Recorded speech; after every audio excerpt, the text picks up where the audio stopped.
جب انسان مر جاتا ہے تو آسمان سے یہ آوازیں آتی ہیں اور یہ مرنے والا بھی سنتا ہے۔ آواز آتی ہے کہ اے آدم کے بیٹے، تو نے دنیا کو چھوڑا یا دنیا نے تجھے چھوڑا؟ اے آدم کے بیٹے، تو نے دنیا کو خوش رکھا یا دنیا نے تجھے خوش رکھا؟ اے آدم کے بیٹے، تو نے دنیا کو کھایا یا دنیا نے تجھے کھایا؟ تو جب میت کو غسل دیتے ہیں تو میت کو یہ آوازیں آتی ہیں اور میت یہ آواز سنتی بھی ہے، غیب سے آواز آتی ہے۔ کوئی کہنے والا کہہ رہا ہوتا ہے، ہائے تو کمزور ہو گیا، بتا تو صحیح تیرا زور کہاں گیا، بتا تو صحیح تیری طاقت کہاں گئی، تیری قوت کہاں گئی؟ اے آدم کے بیٹے، اب تو بولتا نہیں، اور تیری بولتی کہاں گئی، تیری آواز کہاں گئی، تیری زبان کہاں گئی، تو کیوں نہیں بولتا؟ اے آدم کے بیٹے، اب تو اکیلا ہے، اب تو تنہا ہے، بتا تو صحیح تیرے ساتھی کہاں گئے، تیرے دوست کہاں گئے؟ اور جب مردے کو کفن پہنایا جاتا ہے تو یہ آواز آتی ہے اور مردہ بھی سنتا ہے۔ کوئی کہنے والا کہہ رہا ہوتا ہے، اے آدم کے بیٹے، تو سفر میں ہاتھ خالی چلا، خالی آیا تھا اس دنیا میں اور خالی ہاتھ ہی واپسی کی طرف جا رہا ہے۔ اے آدم کے بیٹے، اب تو دنیا میں واپس کبھی نہیں آئے گا، کبھی نہیں آئے گا۔ اور ہاں سن، اب تو ایک خوفناک گھر کی طرف جا رہا ہے، اب تو ایک اندھیری کوٹھی میں جا رہا ہے، اندھیرے گھر میں جا رہا ہے۔ تو جب جنازے کو لے کر عزیز و اقربا چلتے ہیں تو غیب سے یہ آواز آتی ہے اور یہ آواز مردہ بھی سنتا ہے، یہ آواز میت بھی سنتی ہے۔ کوئی کہنے والا کہہ رہا ہوتا ہے کہ اے آدم کے بیٹے، اگر تو توبہ کر کے چلا ہے، اگر تو توبہ کر کے چلا ہے، اگر تو اپنے گناہوں کو معاف کر کے چلا ہے، پھر تو تجھے مبارک ہو، پھر تو ہم تجھے خوشخبری سناتے ہیں، پھر ہم تجھے مبارکباد دیتے ہیں کہ تیرا رب خوش ہے، تیرا رب خوش ہے۔ اور جس بندے پہ اس کا رب خوش ہو تو اس بندے کے لیے جنت کے دروازے کھلے ہوتے ہیں۔ اور ہاں اے آدم کے بیٹے، اگر تو نے توبہ نہیں کی، اگر تو نے اپنے گناہ معاف نہیں کرائے، اگر تو توبہ کر کے نہیں مرا تو بڑے غم کی بات ہے، اور مرنے والے پھر بڑے ہی افسوس کی بات ہے کہ تیرا رب تجھ سے ناراض ہے۔ اور جس بندے پہ اس کا رب ناراض ہو تو اس کے لیے جہنم کے دروازے کھلے ہوتے ہیں۔ اے آدم کے بیٹے، دنیا میں تو نے جو کچھ اچھا یا برا کیا وہ تیرے لیے ہی ہے۔ اگر تو نے اچھے کام کیے ہیں تو خوشی دیکھے گا، اگر تو نے دنیا میں برے کام کیے ہیں تو غم دیکھے گا، پھر دکھ دیکھے گا، پھر عذاب دیکھے گا۔ اور جب میت کو عزیز و اقربا دفن کر دیتے ہیں، مٹی کے سپرد کر دیتے ہیں، تو زمین یہ آواز دیتی ہے، مٹی یہ آواز دیتی ہے، اور یہ آواز مردہ سنتا بھی ہے۔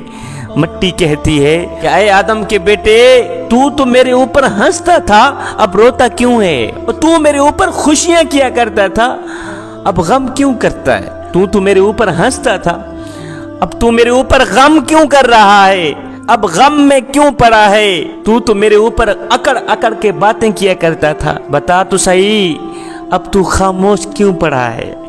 اب تیری آکڑ کہاں گئی، تیرا زور کہاں گیا، تیری طاقت کہاں گئی؟ اب تو خاموش کیوں پڑا ہے، بولتا کیوں نہیں ہے، اکڑتا کیوں نہیں ہے؟ اور جب لوگ مردے کو دفن کر کے واپس گھر کی طرف چلے جاتے ہیں تو اللہ تعالیٰ کی طرف سے اس مردے کو کہا جاتا ہے کہ اے بندے، اب تو اکیلا رہ گیا، اے بندے اب تو تنہا رہ گیا۔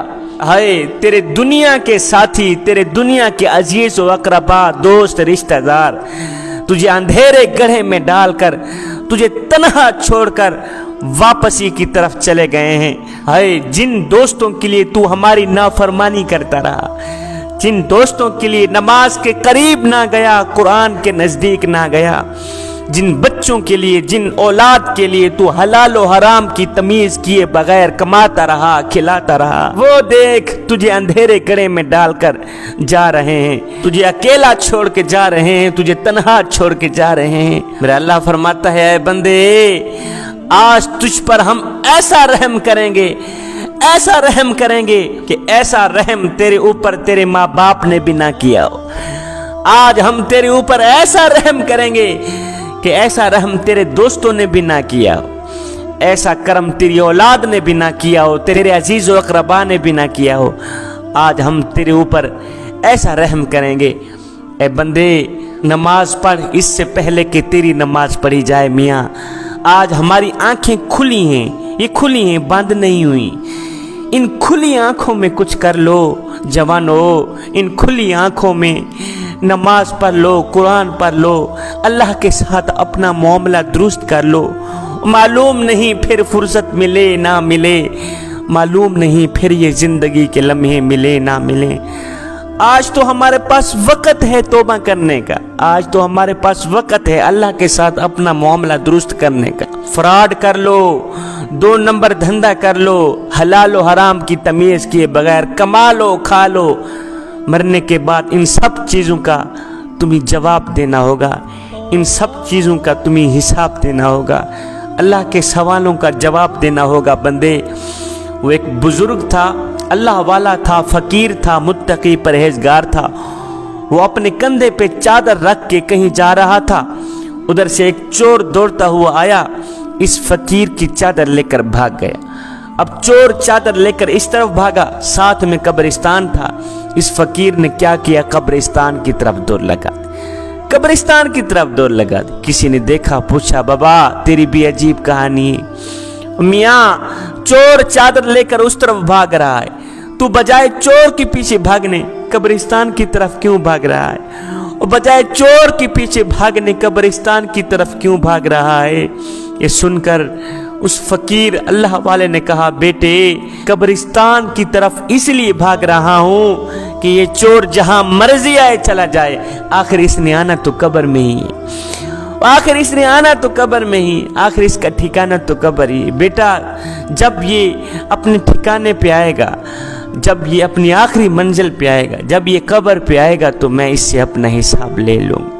انسان کمزور پیدا ہوتا، کمزور پیدا ہوتا، مگر طاقتور ہوتے ہی خود کو خدا سمجھنے لگ جاتا ہے۔ ہاں کمزور پیدا ہوتا ہے، مگر 4 دن کی مہلت پا کر حضرت انسان اپنی اوقات بھول جاتا ہے۔ جب انسان اپنی اوقات بھول جاتا ہے پھر اسے اتنا پتہ بھی نہیں رہتا کہ مٹی کا کھلونا جیتے جی تو بہت شور مچاتا ہے، لیکن جب مرتا ہے تو مر ہی جاتا ہے۔ اے حضرت انسان، تیرے غرور کی اوقات تو بس اتنی سی ہے، تیرے تکبر کی اوقات تو بس اتنی سی ہے کہ جب تو دنیا میں آیا تھا تو لوگوں نے ہی تیرے ننگے وجود کو ڈھانپا تھا، اور جب تو دنیا سے گیا تھا، مرا تھا، تو لوگوں نے ہی تیرے ننگے وجود کو ڈھانپ کر تجھے رخصت کیا تھا۔ تو غرور کس بات کا کرتا ہے؟